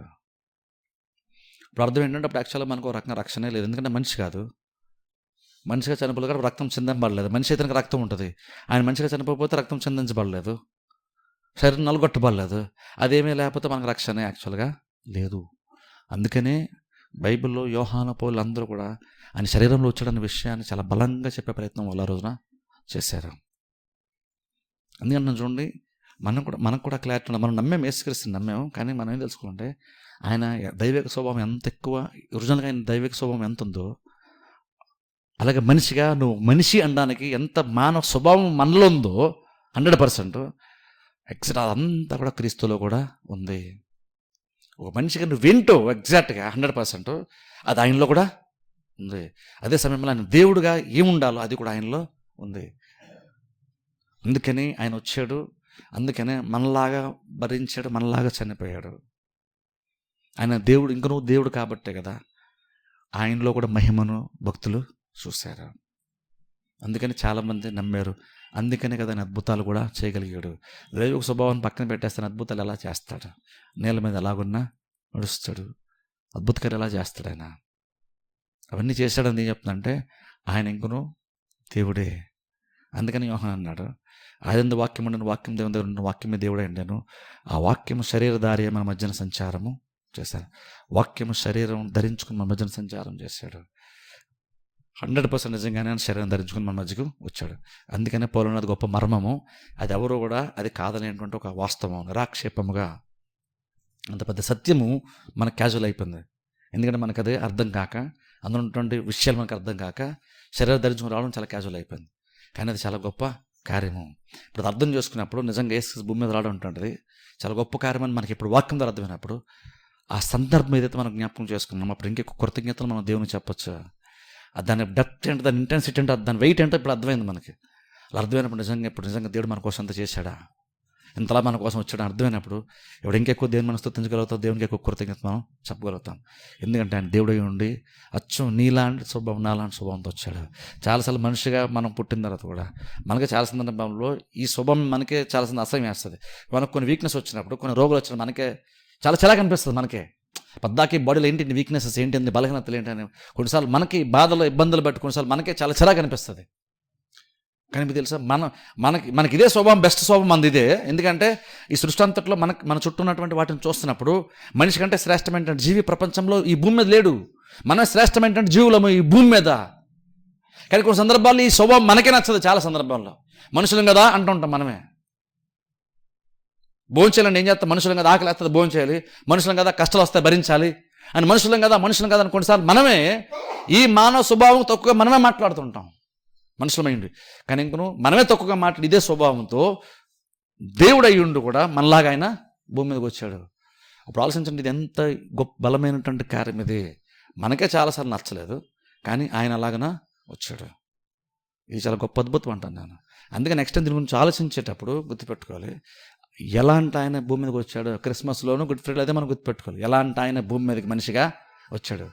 అది అర్థం చేసుకున్నప్పుడు దానికి ఇంకెక్కువ మనం థ్యాంక్స్ మనం చెప్పగలుగుతాం. ప్రార్థన చేసి అందరూ తల వంచుకెళ్ళి మూసుకొని.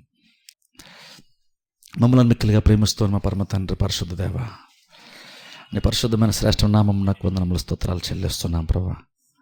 రాత్రికాల సమయం మీరు ఇచ్చిన మాటలను బట్టి ప్రభా మీకు వందనాలు తండ్రి. మీరు మాకు ఇచ్చినటువంటి వాక్య పరిచయం బట్టి మీకు స్తోత్రాలు ప్రభా. మేము ఎవరినైతే ప్రభు మేము నమ్మి ఉన్నామో ఆయన గురించి ప్రభు ఇంకెక్కువగా తెలుసుకోవడానికి ప్రభా మాకు సహాయం చేయండి. మా రక్షకుని ప్రభా, మా విశ్వాస జీవితంలోకి ఆధారమైన యేసుక్రీస్తుని ప్రభు మరింత లోతుగా మేము తెలుసుకోవడానికి, మరింతగా ఆయనలో నమ్మకం కొనసాగడానికి అవసరమైనటువంటి మాటలు ఇంకనూ ప్రభు రాబోతున్న వారాల్లో మీరు మాకు దయచేయమని ప్రార్థిస్తున్నాం. వెతబడిన వాక్యాన్ని ఫలింపచేయండి. దీవించిన ఆశీర్వదించిన ప్రభు వాక్యం పట్ల బిడ్డలు ఆసక్తులు వచ్చి ఉండగా బిడ్డలందరూ మీరు దీవించి ఆశీర్వదించమని యేసుక్రీస్తు నామమున ప్రార్థిస్తున్న మా పరమ తండ్రి, ఆమేన్.